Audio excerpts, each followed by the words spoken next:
তো শতাব্দী ম্যামের কাছে সেজে আগের দিন কেমন লেগেছে তোমার? আগের দিনের সাজটা খুব সুন্দর ছিল, সবাই খুব ভালো বলেছে।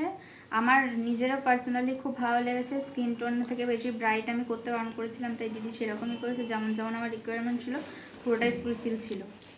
খুব ভালো লেগেছে। তো তোমরা বুঝেই গেছো আজকে শতাব্দীর রিসেপশন, আজকে 12 ডিসেম্বর। তো আমি আজকে শতাব্দীর শ্বশুরবাড়ির উদ্দেশ্যে বেরিয়ে পড়েছি। আজকে আমাদের লোকেশন আছে তপসিয়াতে।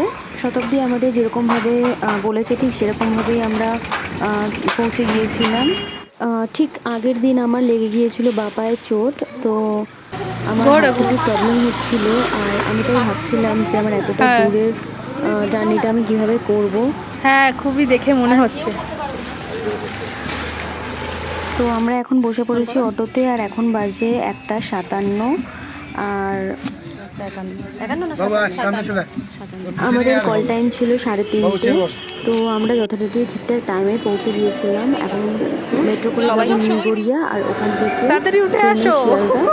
আর শিয়ালদা থেকে নিতে হবে আমাদেরকে একটা অটো।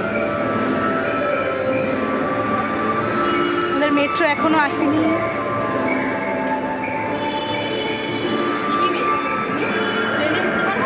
হ্যাঁ, নিশ্চয়ই পারবো। সিনিয়র সিটিজেনে বসে পড়েছি।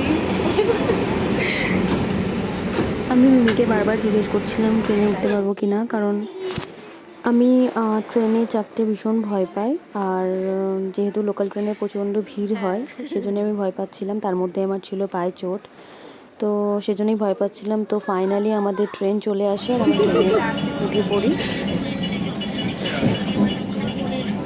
তো তার মধ্যেই চলে আসে আমার ব্রাইডের ফোন।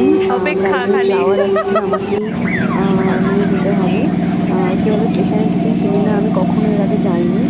তো সেজন্যই ভাবছিলাম যে কোথা থেকে ফ্লাওয়ারটা পাবো কি না পাবো।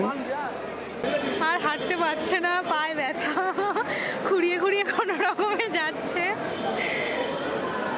আমরা তো শিয়ালদার কিছুই চিনি না, তারপর জিজ্ঞেস করে করে ফ্লাওয়ার মার্কেটের দিকে যাওয়া হচ্ছিল।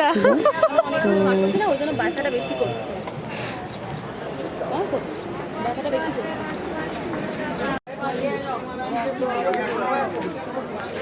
কত করে দেখি?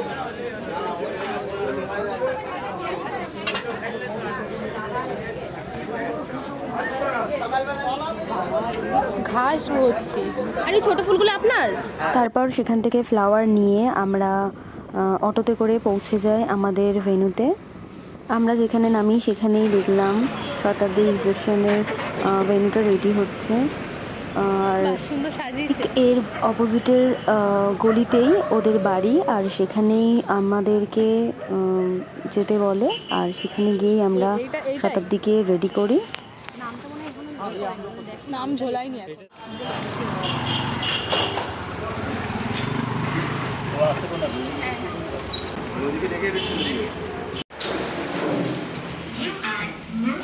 তারপর ঠিক 4টে থেকে আমি ব্রাইডকে রেডি করতে বসি। ঠিক ওর যেরকম যেরকম বলেছিল ঠিক সেরকম লুকটা দেওয়ার চেষ্টা করেছি।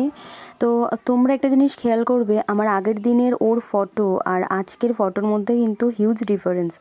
আগের দিন আমরা যেখানে ওকে সাজিয়েছিলাম সেখানে লাইটের প্রবলেম ছিল, আর আজকে আমি নিজের সাথে লাইট ক্যারি করেছিলাম, তো সেজন্য সেরকম কোনো প্রবলেম হয়নি। লাইটের জন্য যেমন ফটোস ভিডিওস খারাপ আসে, তার সাথে লুকটাও কিন্তু ঠিকঠাক হয় না, কারণ আমরা ঠিক বুঝতে পারি না কোন শেডটা আমরা ইউজ করছি ক্লায়েন্টের ওপরে।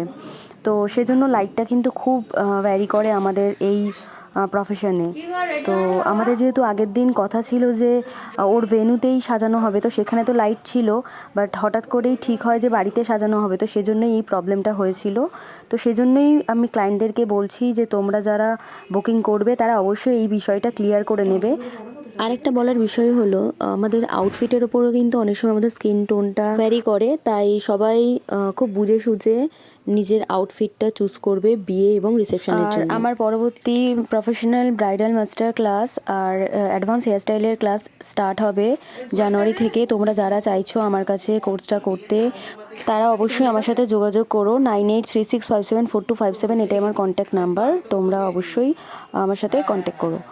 আর এই ছিল শতাব্দীর আজকের ফাইনাল লুক। তো ওকে কেমন লাগছে তোমরা জানিও। তারপর অতটা রাস্তা, তো আমরা তাড়াহুড়ো করে বেরিয়ে পড়ি। আমাদেরকে অনেকবার খাওয়ার জন্য বলেছিল শতাব্দী, বাট আমাদের ডিস্টেন্সের জন্য আমরা বেরিয়ে আসি আর আমরা অটো ভেবে সোজা চলে আসি শিয়ালদা স্টেশনে। বাট এখন আমরা ট্রেনে করে যাব না, কারণ রাত্রেবেলা ট্রেনে প্রচুর ভিড় হয় যেটুকুনি আমি শুনেছি। তো সেজন্য আমরা এখান থেকে ডাইরেক্ট গড়িয়ার বাস ধরে নেব। এবং তারপর মিমি এখানে ফোনের গ্লাসটা চেঞ্জ করে নিল আর আমাদের পেয়েছিল খুব জোর খিদা। তো আমরা দুজনে কিছু খাবার খেয়ে নিই আর বাস স্ট্যান্ডে গিয়ে আমরা বাস পেয়ে যাই আর বাসে চেপে চলে আসি। তো আমাদের বাস থেকে নামতে প্রায় 10টা বেজে যাবে যেহেতু, তাই অমিত আমাদেরকে গড়িয়া থেকে নিতে আসে। এইভাবে আজকের দিনটা আমাদের শেষ হয়। টাটা বলে দাও। টাটা।